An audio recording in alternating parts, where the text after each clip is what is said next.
The neighbor returns. The night was heavy with heat and silence in Karachi as the city waited for the next rolling blackout. Arman sat on his apartment rooftop, fixing an old drone he had built from spare phone parts. The lights flickered once, twice, and then the entire block sank into darkness. Only the moon shone bright, painting the narrow lanes below in silver and shadow. He could hear distant laughter, a stray dog barking, and then a sound that did not belong, something sharp slicing through the sky. At first he thought it was thunder, but the air vibrated differently, too clean, too steady. A bright blue streak tore across the clouds and stopped above the very rooftop he sat on. For a second everything froze, then a ring of white light opened like a rip in the air, humming softly. Arman's breath caught as a shape stepped out of it. She moved like she had known this place forever, stepping carefully between the same broken tiles he had repaired last month. Her hair shimmered silver green, her eyes glowed faintly blue, and her voice when it came was clear and quiet.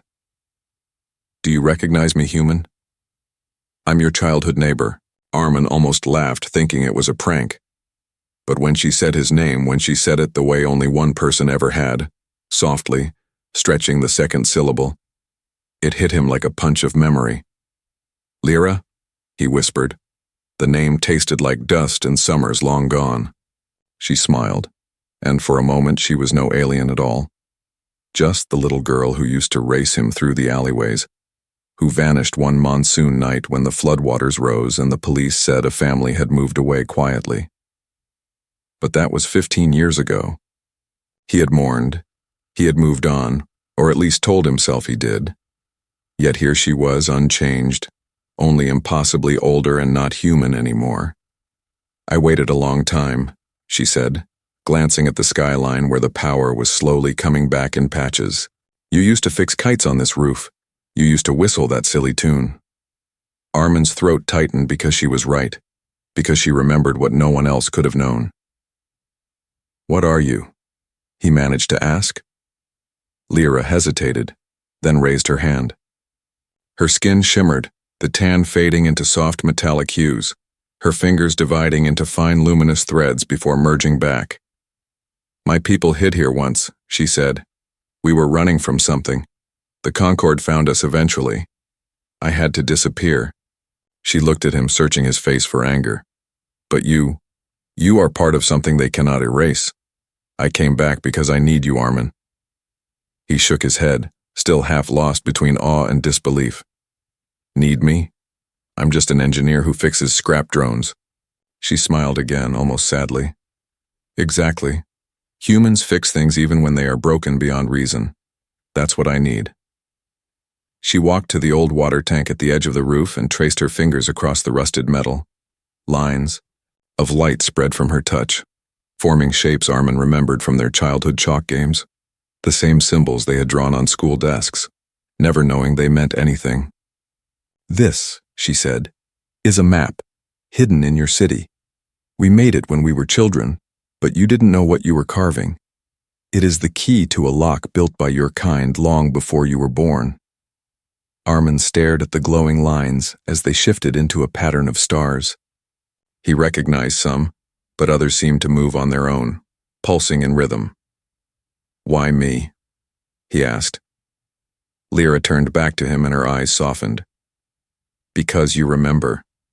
Because when the Concord came, I saw something in you they could not copy. You don't give up on what you care about, no matter how impossible it looks." The wind rose suddenly, hot and sharp. From far away came a faint mechanical hum. Lyra stiffened. "They found me sooner than I thought." Arman frowned. "Who?" She looked upward. Between the clouds, blue dots appeared, drones, silent and cold, descending in perfect formation. "Concord hunters," she said. "They will erase this place to reach me." Arman's instincts kicked in. He grabbed the small drone he had been repairing, wired to an old battery pack, and started reprogramming it. "If they track you by energy signature, maybe we can fool them," he muttered. She watched his hands move quickly over the broken screen. "You're still improvising," she said with quiet admiration. still fighting chaos with chaos. He gave her a tight grin. That's what humans do. The hum grew louder. The air shimmered with the invisible grid of scanners sweeping across rooftops. Lyra crouched beside him. If we get caught, they will not just take me. They will take your memories too. He paused, meeting her gaze. Then we don't get caught. With a final spark, he launched the small drone into the air. It shot upward, flickering with random bursts of light. The scanners turned toward it, chasing the false signal. For a few seconds, the rooftop was safe. Lyra touched his arm. You haven't changed, Armin. He looked at her, heart hammering. You have, he said softly. And somehow, not at all. For a heartbeat, the world felt still again. But in the distance, a deeper rumble shook the city. The blue lights of the Concorde spread like veins of lightning across the night sky. Armin swallowed hard. What happens now? Lyra took a slow breath, her eyes reflecting the distant fire. Now, she said, we run. And then, we wake up the thing your world forgot it built. He grabbed his tool bag, she opened the glowing ring again, and together they stepped through the light as the first Concorde drone descended on their rooftop. Flight through the city. The night roared alive as Armin and Lyra burst out of the ring of light onto another rooftop 2 blocks away. The glow behind them faded instantly, leaving nothing but the familiar chaos of Karachi's skyline. Lights flickered, back on across the district one by one like defiant candles as drones sliced through the clouds above, scanning every building for heat and movement. Lyra staggered slightly as her feet hit the concrete, her alien grace faltering for just a second.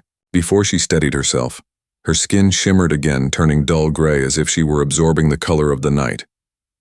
She looked at Armin with a half smile. You always were faster than me. He gave a short, breathless laugh. Only when I was scared. She tilted her head and said, Then you'll be very fast tonight. They darted across narrow gaps between roofs, jumping over pipes and water tanks as blue light swept past in perfect grids. Armin's heart pounded hard against his ribs.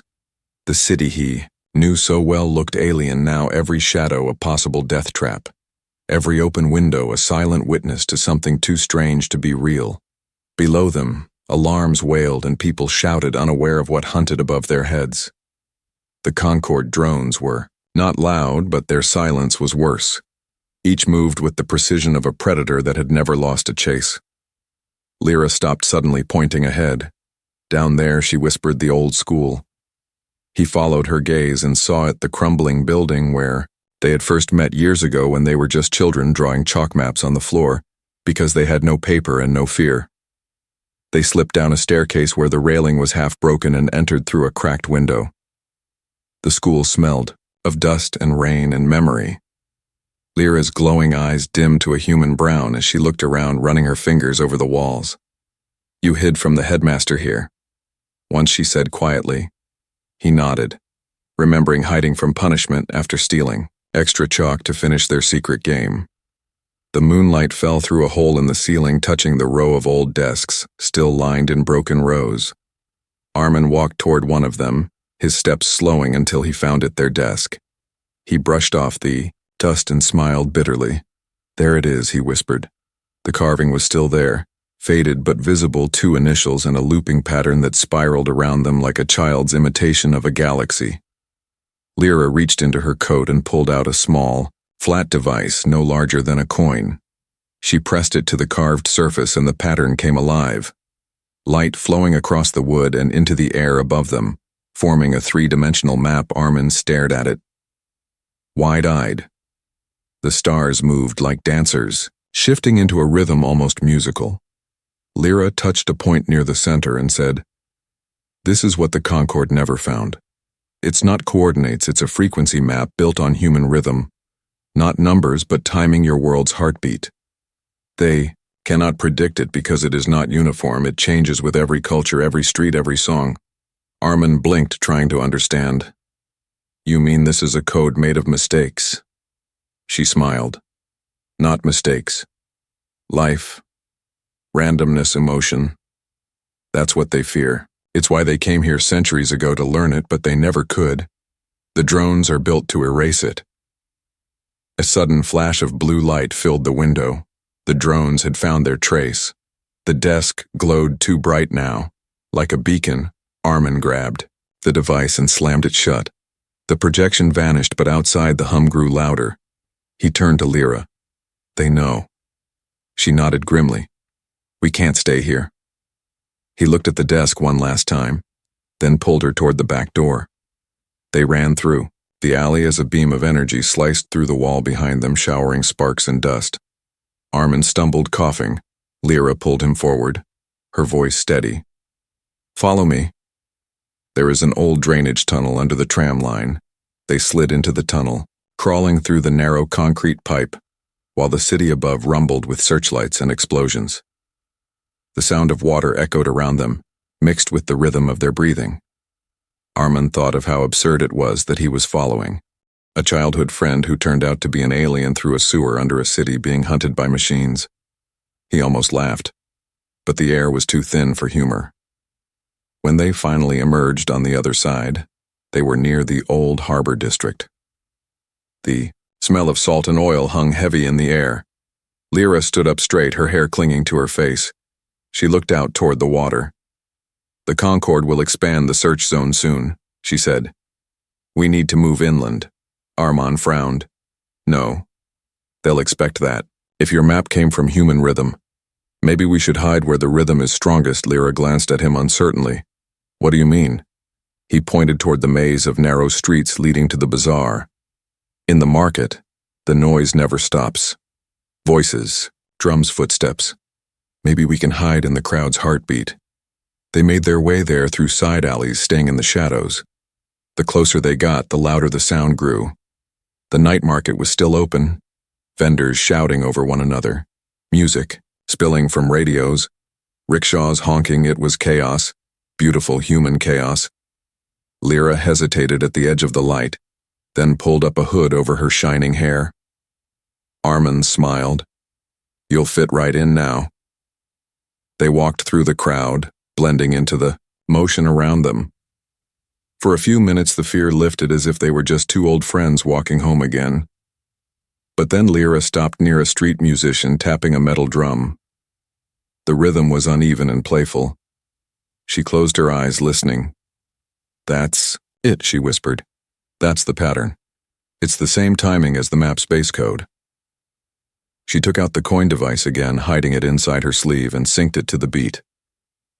The holographic map flickered to life faintly this time, merging with the rhythm of the drums. The code stabilized, revealing a signal pulse like a heartbeat. Armin looked at it with awe. What happens if we send it? Lyra hesitated. It will test the lock. It might wake something, or it might alert the Concorde. He nodded grimly and pressed the device anyway. The pulse flashed outward like invisible ripples through the air. For a moment nothing happened. Then far above, a low hum rolled across the sky, deeper and stronger than before. The drones stopped moving for a second. As if listening, Lyra's face went pale. They heard it. Armin, what have you done? He stared upward, his heart pounding. I think I just knocked on the wrong door. The night turned blue again as the Concorde drones began to descend toward the bazaar. Their formation was tighter, faster, more aggressive. Lyra grabbed his wrist. Run now. Armin didn't argue. They sprinted through the market, knocking over baskets and lights as people shouted in confusion. Behind them, the first blast hit, scattering debris and fire into the air. The sound of the drums was swallowed by the roar of engines. Lyra shouted over the noise. You woke them, but you also woke it. The key heard you too. Armin looked back at the rising sky and said, Then let's find out what it wants before they do. They vanished into the labyrinth of the old city as the Concorde's blue light chased them from above, and the rhythm of humanity refused to die beneath it. The signal that sings. The morning light had not yet reached the city when Armin and Lyra found shelter in an abandoned printing factory near the river. The air was thick with the smell of ink and rust, and the sound of dripping water echoed through the hollow walls. Lyra moved silently among the broken machines, scanning for traces of conquered signals, while Armin sat on an overturned crate staring at the small coin device that now pulsed with a faint rhythm. It glowed in time with his heartbeat, as if listening to him, instead of the other way around. He had built drones and coded circuits all his life, but he had never seen anything so alive, so unpredictable. The pulse kept changing slightly faster, slower, stronger, weaker. Like it was breathing, Lyra approached and crouched beside him. Her face was pale, but her eyes burned with determination. "That pulse is not random," she said. "It's trying to sync with something inside you." She reached out and touched the device, and instantly the air around them shimmered faintly, forming waves that carried sound instead of light. A low hum filled the room, not mechanical but musical. It rose and fell like the sound of distant trains mixed with heartbeats. Armand frowned. "That rhythm, I know it." He began to tap his fingers on his knee, unconsciously matching the beat. Lyra nodded. "Yes, that's it. Human rhythm. It's messy, imperfect, but powerful." She closed her eyes and the hum grew stronger. Armin stood and looked around the factory. Machines long dead began to vibrate slightly, as if stirred by the frequency. He felt the vibrations through his shoes, through his chest, and through his memories. He remembered the nights as a boy when he and Lyra had tapped sticks against old pipes, making tunes no one else could understand. The memory hit him so suddenly, he almost stumbled back. That was the same rhythm, the same strange, uneven beat. They had been playing this song since childhood without knowing what it was. He looked at Lyra. "You planted this in me, didn't you?" She shook her head. "No, we planted it together. You thought it was a game. But my mother hid the pattern in our play so you would remember it long after I was gone." The mention of her mother changed her tone. Her voice softened, and she looked away. The Concord captured her when they found our refuge. She was one of the few who resisted openly.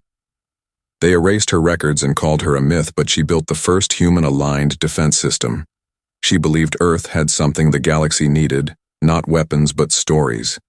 She encoded that belief in sound and rhythm.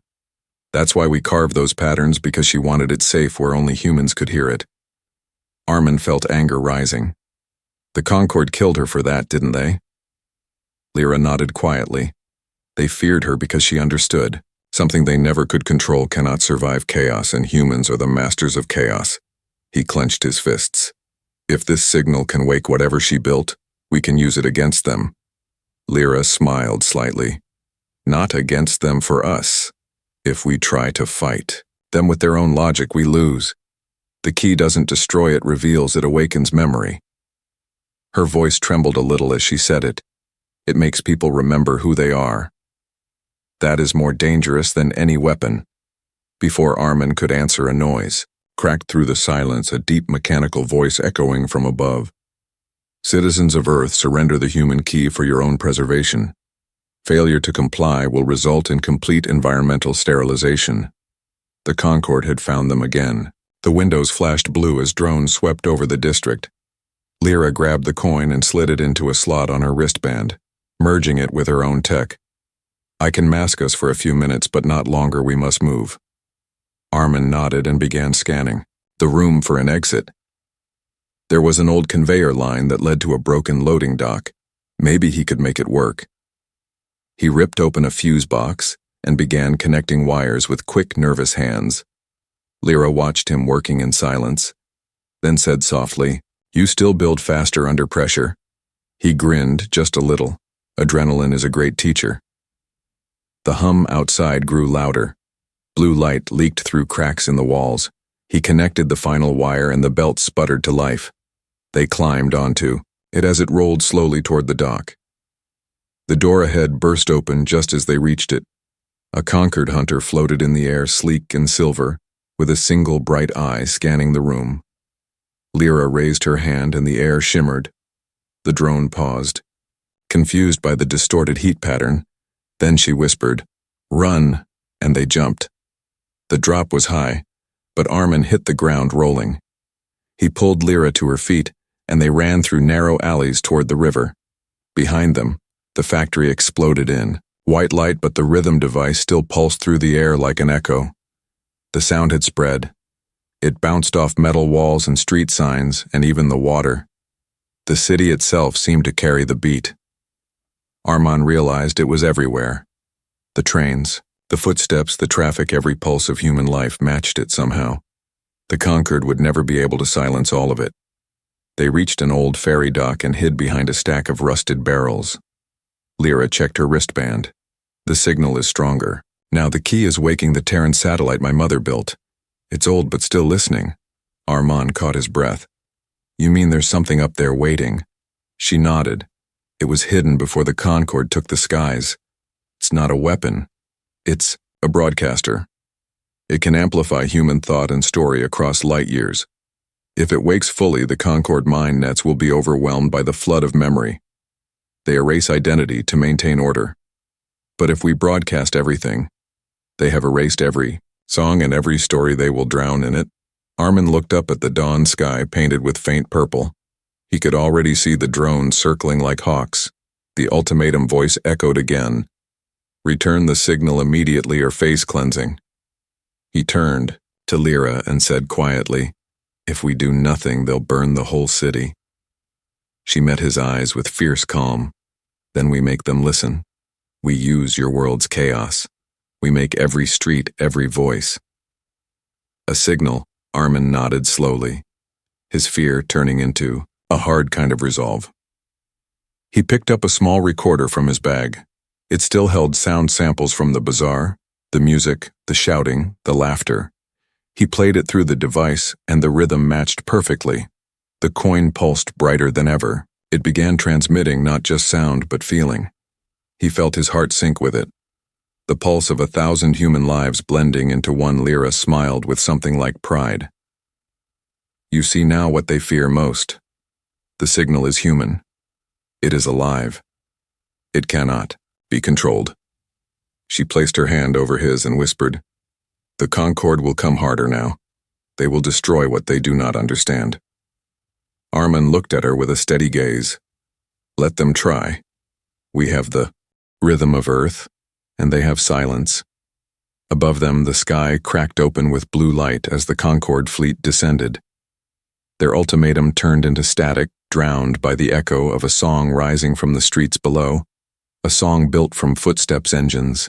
Laughter and hope. Lyra's eyes shone as she looked at the sky and said softly, the signal sings, Armand, and now the galaxy will have to listen. Rally of the street. The sun climbed slowly over the city, turning the dust into gold and the smoke into ribbons of color that wound through the skyline. The conquered fleet hung above like a curtain of blue fire spreading its shadow across the water. Yet the people below still moved, still shouted, still lived. Armand and Lyra stood at the edge of the old market square where the first sparks of resistance had begun to stir. The rhythm they had unleashed was now everywhere. The sound of life itself echoed across Karachi, from children's clapping games to street vendors pounding dough to the ringing calls of bus horns. Everything carried the same uneven beat that no machine could predict. Lyra looked out over the crowd gathering near the fountain. Her face was calm, but her eyes flickered with something close to awe. They hear it, she whispered. They feel it.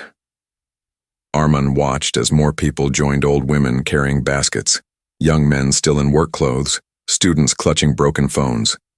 They were confused but unafraid because this rhythm had come from them, not from any leader or alien savior, but from the pulse of their own lives. Armand stepped onto a small stall and shouted to be heard over the noise.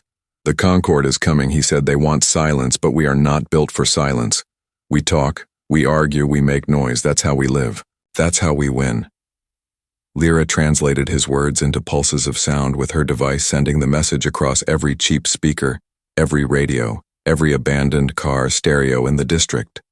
Soon his voice and her rhythm became one, carrying far beyond the market in the crowd. A group of children began clapping the pattern they had heard on the news, the same uneven rhythm that had become the human key. The sound spread like fire.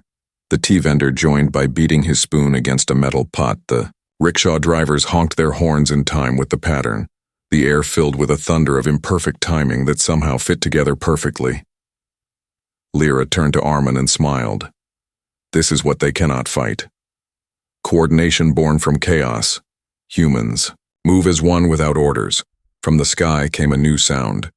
A deep, mechanical roar. The Concorde had deployed its ground drones, tall silver machines with mirrored surfaces that reflected the city's light in sharp beams. They moved with terrifying precision, sweeping the streets with scanners and energy nets. Lyra raised her hand, her device pulsing as she tried to disrupt their sensors. It worked for a few seconds, but there were too many. Armin shouted to the people, "Keep the rhythm loud, Tidao. Cannot track you if the sound never stops." The square erupted in a storm of noise. Voices clashed. Drums boomed, old metal sheets were beaten into shields of sound. The rhythm grew faster and the Concorde drones began to hesitate, their sensors flickering. As they tried to distinguish signal from noise, they could not separate the pattern of resistance from the pulse of the city itself. Armin watched one drone drift sideways, colliding with another as its processors overloaded. The crowd cheered louder.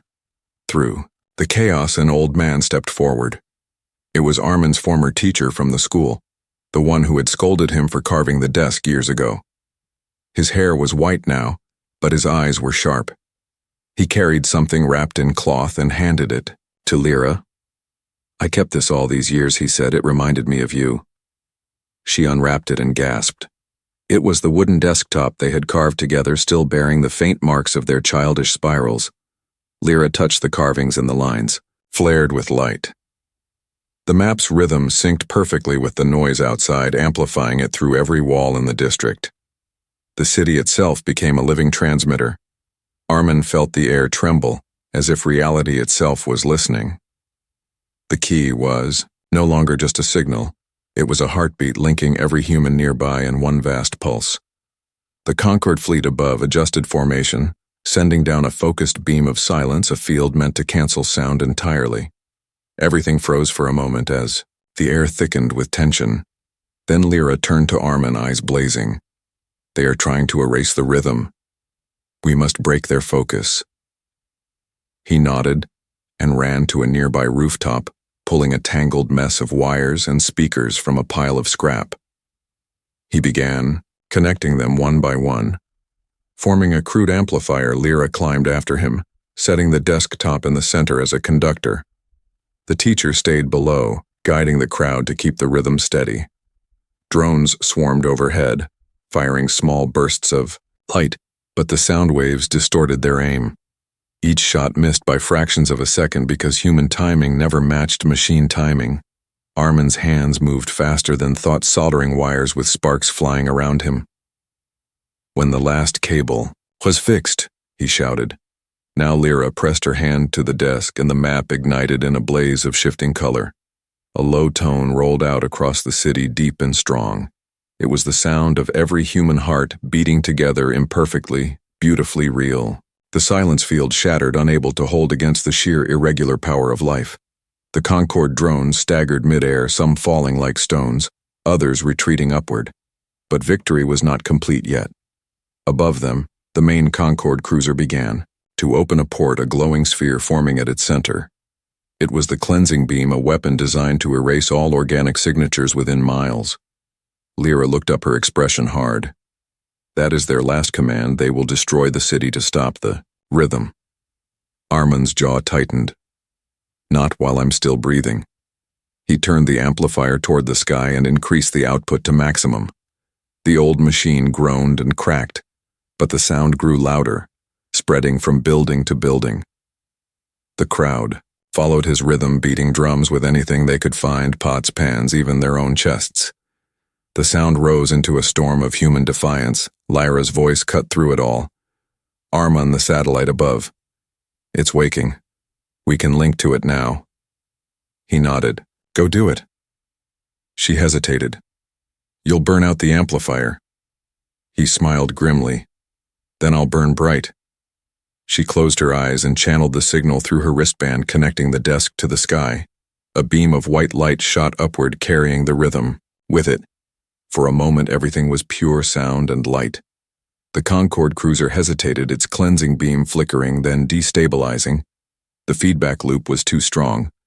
The human rhythm infected the control systems, their perfect order unraveling. Under the weight of imperfection, as the light faded, the crowd fell silent in awe. The giant ship began to retreat, its systems failing one by one. Lyra dropped to her knees, exhausted. Armin rushed to her side.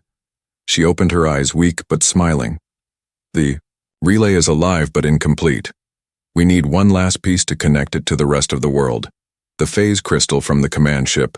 It's the core of their control. Without it, we cannot finish the key. Armin looked at the retreating ship, then at the city around them, bruised, burning alive. We'll get it, he said. We're not done yet. He turned to the crowd, raising his voice. They tried to make us silent, but we sang louder. They tried to erase us, but we made ourselves unforgettable. This city stands because we stood together. They answered with cheers and drums and chants that shook the very air. The rhythm of Earth could not be silenced, not by fear, not by machines, and not by the Concorde. Lyra looked up at the rising sun and whispered softly, "The rally of the street has begun, and the galaxy will remember the day humanity refused to kneel into the conquered ship." Night had fallen again, and the fires of the day still glowed faintly across the horizon. The conquered cruiser hovered above the sea like a false moon, its blue hull shining cold and perfect against the restless water. Armin stood on the pier, looking up at it with a mix of fear and determination. The air smelled of salt and smoke, and the faint metallic taste of ozone left behind by the failed cleansing beam. Lyra stood beside him, cloaked in a shimmer of distortion that made her outline blur and fade as if she was half a ghost. Her wounds from the battle were healing slowly, silver veins of light pulsing under her skin. She held a small orb in her hand, glowing softly. "This is the last piece," she said. "The phase crystal. We need one from their command core. Without it, the satellite cannot carry the full broadcast." Armin nodded, his jaw set. "Then we go get it." They had taken refuge earlier in an old ferry warehouse where fishermen had offered food and silence. The men had not asked questions. They had seen enough to know some fights were worth joining, even if they did not understand the enemy. Armin had used the time to scavenge tools, wires, and discarded metal sheets from the ruined docks to build what he called a ghost tag, a patchwork badge that could mimic the Concorde maintenance signature. Lyra had shown him the shape of one from memory, triangular with shifting colors. He painted it carefully on a piece of steel, then coated it with oil and heat to make it shimmer in the dark like their technology. He tested it by placing it near one of Lyra's drones and watched as it failed to recognize him as human. The disguise worked. The plan was desperate even by human standards. They would climb aboard through the waste vents that opened near the lower docking rings. The ship's systems would ignore them for a few minutes if the ghost tag fooled the sensors. Lyra knew the corridors well enough to guide them to the crystal chamber. But after that, everything depended on luck and speed. Armin checked his tools one last time. He had packed a small welding torch, a signal scrambler built from a child's toy radio, and a single EMP pulse cell barely strong enough to fry. A door lock. Lyra looked at his bag and smiled. "You humans carry your courage in junk." He shrugged. "It works most of the time." They launched the small skimmer boat just before midnight. The sea was calm but tense like a held breath. The cruiser above reflected on the surface, making the water shimmer with blue light. Armin rowed quietly, using the oars covered with cloth to muffle sound. Lyra sat beside him, scanning the sky. The patrol drones were thin tonight, most of them still recovering from the earlier signal chaos. She whispered, "They underestimate you now. They think the human noise was a glitch, not a rebellion." Armin smirked. "Good. Let's keep it that way." When they reached the shadow of the ship, the scale of it overwhelmed him. Each panel of its hull was as large as a house, smooth and silent, with no sign of life. He found the vent Lyra had mentioned, a narrow slit where the heat from the engines escaped every few seconds. He timed the bursts, carefully counting the rhythm. It reminded him of the city drums, rising and falling, irregular and alive. He grinned. "That's our window." They waited until the next pulse faded, and then climbed through the narrow gap. The metal burned under their hands, but they did not stop inside the ship. The air was cold and smelled of ozone and sterilization. The walls glowed faintly with patterns of light that shifted like breathing veins. Lyra's eyes adjusted quickly, her alien pupils narrowing to slits. She led the way through a tunnel of glass and metal where translucent pipes carried streams of liquid light. Armin followed quietly, marking turns with small scratches from his screwdriver. The silence pressed around them, too perfect, too mechanical. He realized how much he missed, the random sounds of home, even the noise of traffic and street dogs. The Concord world had no accidents, and that was their weakness. They reached a chamber where a group of drones floated idle, suspended in blue energy fields. Lyra motioned for him to stop and whispered, "These are the custodians. They maintain the phase crystal core, but they only activate when order is broken." He looked at her grimly. "Then we better not make a mess." She smiled slightly. "Good luck with that."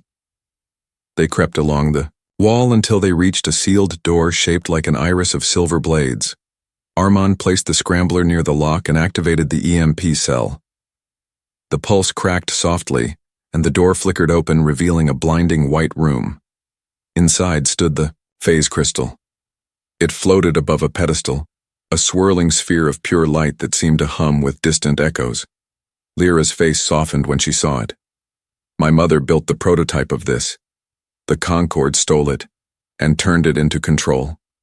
We will take it back." Armin stepped closer, feeling the vibration through his bones.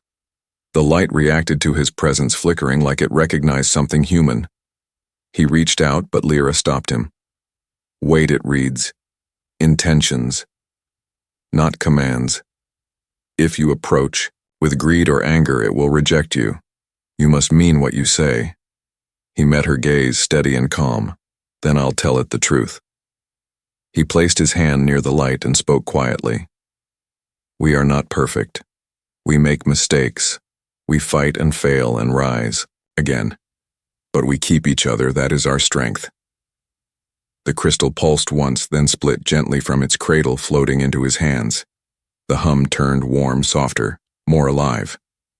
Lyra's eyes widened. "It accepted you?" Armin smiled. "Guess it likes humans." After all, the moment broke when the alarm rang through the corridor. The drones had woken. The walls turned red with moving lights. Lyra grabbed his arm. "Run."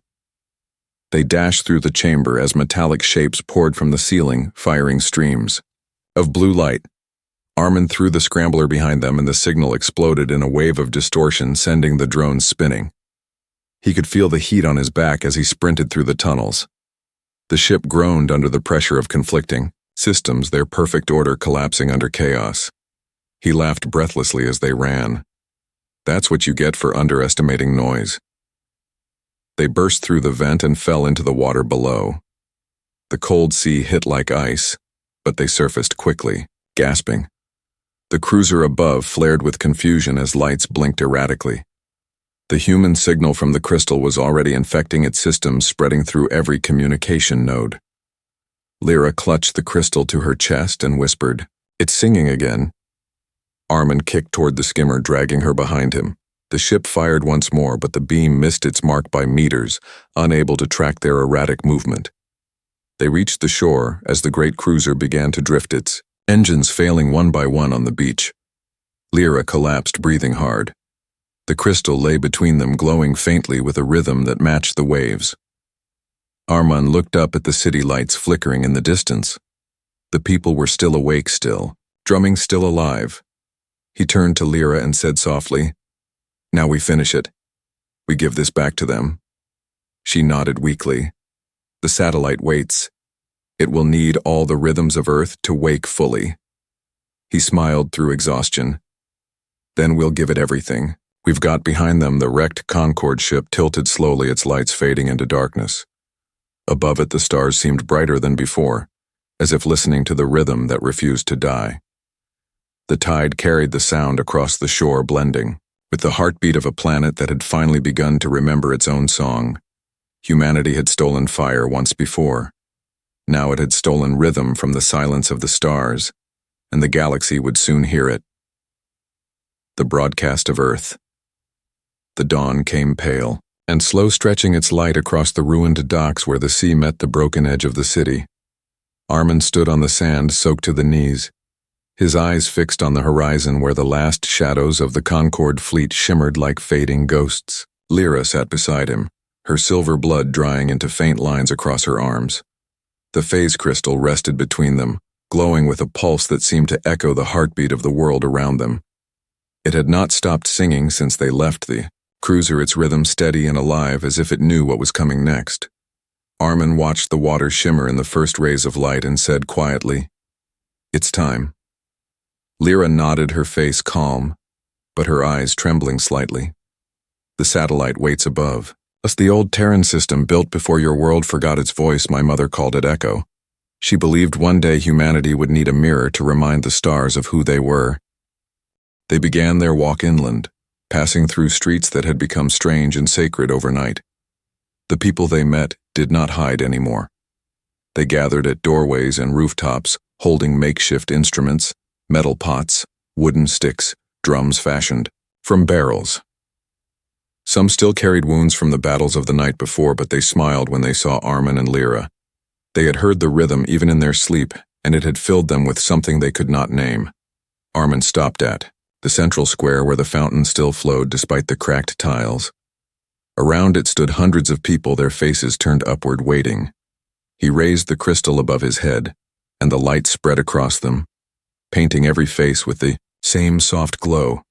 He spoke without shouting, his voice low and steady. "The Concorde wanted silence, but silence belongs to the dead. We are alive, and we make noise because that is what life does."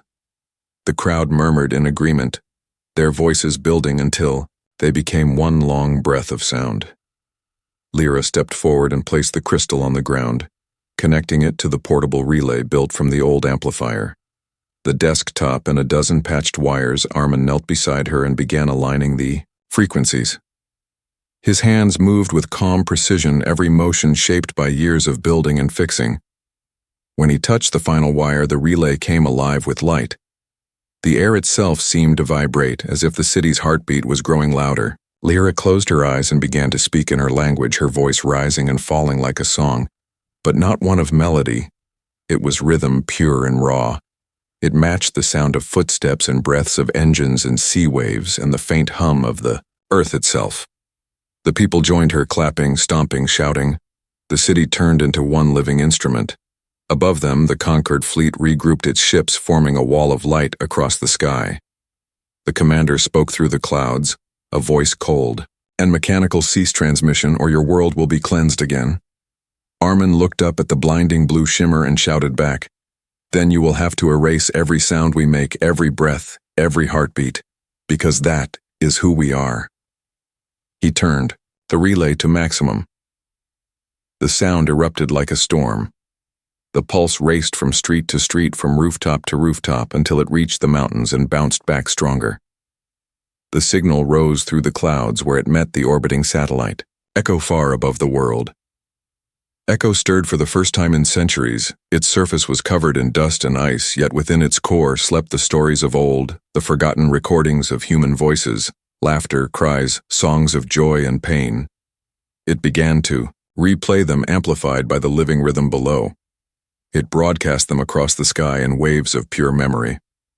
The Concorde ships reacted instantly, firing suppressor beams, but the rhythm broke through every blockade because it was not a single tone. It was millions colliding in beautiful imperfection. Each pulse carried a human moment, a mother's lullaby, a protest chant. The whisper of lovers in the dark. Lyra opened her eyes wide with wonder. "It's working," she said. "The Concorde cannot filter the signal. Their mind nets are fracturing." Armin could see it too. The blue lights in the sky flickering irregularly. The perfect formation of their fleet was breaking apart. Some ships drifting out of alignment as if confused. The rhythm was crawling into their systems, into their pilots, and into their memories, where the erased fragments of their own past began to return. Lyra's voice trembled. This is what they feared the most. Remembering, Armin kept his hand on the relay, controlling the rhythm. With care, the machines around him began to smoke from overuse, but he refused to stop. Every imperfection made the signal stronger. He could feel the energy coursing through him, like fire burning and healing all at once. Then the sky darkened again. The Conquered had triggered the purge cycle, a final defense that would blanket the city in silence. An energy wave designed to erase sound itself forever. Lyra looked at him with fear. They will do it. They will end all vibration. We will have nothing left. He looked at her eyes filled with light and exhaustion and said softly, "Then we outlast them. Keep the rhythm no matter what. Humans do not kneel." The sky was no longer blue nor gray, but alive with colors made of sound. The pulse that began in the streets of Karachi had reached beyond the clouds, beyond the atmosphere, and now wrapped the planet in a rhythm that beat with the same heart as its people. The Concorde ships flickered like dying stars above, unable to hold formation. Their engines, choking on interference from the signal that refused to die. Lyra stood in the center of the square beside Armin, her face illuminated by the light of the phase crystal. The broadcast had spread to every speaker, every phone, every satellite dish. The whole world was awake and listening. The purge field still loomed above them, building energy in slow trembling waves, but the people did not flee. They stood with their hands on their hearts or lifted toward the sky, humming, clapping, whispering. Their defiance, Armin felt the ground shake as the final surge of conquered power gathered over the city. The commander's voice broke through the static one last time. "You cannot fight order. Chaos will consume you." He looked up at the enormous ship, glowing like a sun made of fear, and shouted back, "Chaos is life. You can erase systems, but you cannot erase memory." The crystal in Lyra's hands pulsed brighter in response, as if agreeing with him. The signal needed one last key, a final anchor to complete the connection to the satellite. Lyra turned to him, her voice trembling. "It asks for a vow," she said softly. "A word from a human that binds the rhythm to its source." He took her hand, steady and warm through the chaos, and said, "Then tell it, this." He stepped forward and raised his voice, not just for the people before him, but for every person listening across the planet. He said, "We keep each other." The words were simple and human, unpolished, like everything his kind made. But they carried the weight of every story, every loss, every laugh that had built the rhythm of their species. The crystal blazed with light as the vow sank into it. The pulse leapt upward, connecting Earth to the satellite. Echo responded instantly, a beam of light, and sound streaming down like rain. It hit the purge field and shattered it into 1,000 falling shards of silence that dissolved before they could touch the ground. The Concorde ships reeled as their systems overloaded. Pilots screamed in confusion as memories flooded back. Memories they had not known were missing. Lyra fell to her knees, clutching her head as the wave of recollection tore through her own mind. She saw her mother building the first Echo prototype, singing to it in the same rhythm that now filled the sky. She saw herself as a child playing with Armin, carving galaxies into wood, not knowing they were building salvation. Armin knelt beside her, holding her shoulders until the tremors passed. When she looked up again, her eyes were filled not with pain but with tears of something brighter. "The mind net is breaking," she whispered. "They are remembering who they were." The command ship fired one last beam at random, but it scattered harmlessly into the air. Every system infected by human rhythm had turned unpredictable. The perfect machines now lost in the beauty of imperfection. All around them, the people of Earth raised their voices in song. Some sang in languages the Conquered could not translate, others in pure sound. Without words, together, they formed a wave that rose higher than any wall of silence could ever stand. The Concorde fleet began to retreat, fragmenting into smaller groups, their discipline shattered. Some ships simply powered down, drifting silently as their crews refused to fight anymore. The commander's final broadcast dissolved into static, replaced by faint echoes of laughter from voices that once belonged to conquerors, now rediscovering humanity. Lyra stood slowly still, holding the glowing crystal. It had become quiet now. Not dead, but resting, the rhythm settled into a slow, steady heartbeat like the planet itself. She turned to Armin with a soft smile. "It is done," she said. "The broadcast will travel for centuries, carrying your stories to every World that once knelt to the Concord. They will know that Earth stood and sang. Armand looked up at the dawn breaking behind the torn clouds. The light spilled over the rooftops and across the sea, touching every scar the city had earned and making it shine. He smiled, tired, but proud. Then it's time we rebuild. He turned to the crowd and shouted. The silence is over, and the people roared back their cheers, rolling through the streets like thunder. Lyra looked at him, her expression both gentle and uncertain. Will you still want me here now that they know what I am? He took her hand again and said, You were always my neighbor, no matter what star you came from. We fix things together, remember? She laughed softly through the tears and nodded. Then I stay as the sun climbed higher. The broken remains of conquered drones fell into the sea with quiet splashes. The children ran to collect the small, glowing pieces as trophies, while the elders began to hang colorful cloths from windows to mark the day of freedom. Reporters would later call it the day the world sang, but those who lived it would remember it differently. They would remember the feeling of their own hearts sinking with the pulse of the earth, the certainty that humanity had faced the stars and refused to bow. That night, the first message from Echo reached them, broadcast in the same rhythm that had saved them.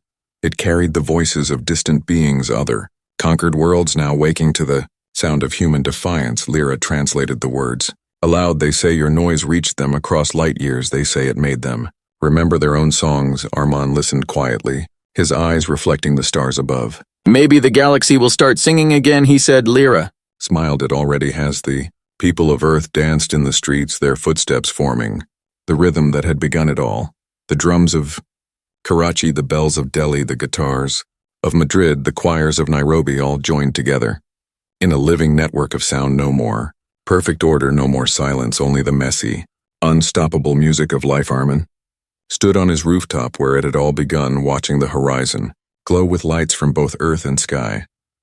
The old water tank still stood, there rusted and proud. He reached out and tapped it once, creating a small echo that bounced back across the empty space. Lyra joined him, her silver hair catching the starlight. He looked at her and said quietly, The universe finally heard us. She nodded softly, and it will never forget. Above them, echo shimmered like a second moon, its faint hum carrying across the void, spreading stories of a planet that refused to kneel. Humanity had spoken not with weapons but with rhythm, and the galaxy would forever move to its beat. Imperfect, unpredictable, and alive just like the humans who created it. And as the night wind swept through the city, mixing the sea's whisper with the laughter of children, the message was clear. Humans do not kneel, they stand, they sing, and they keep each other forever.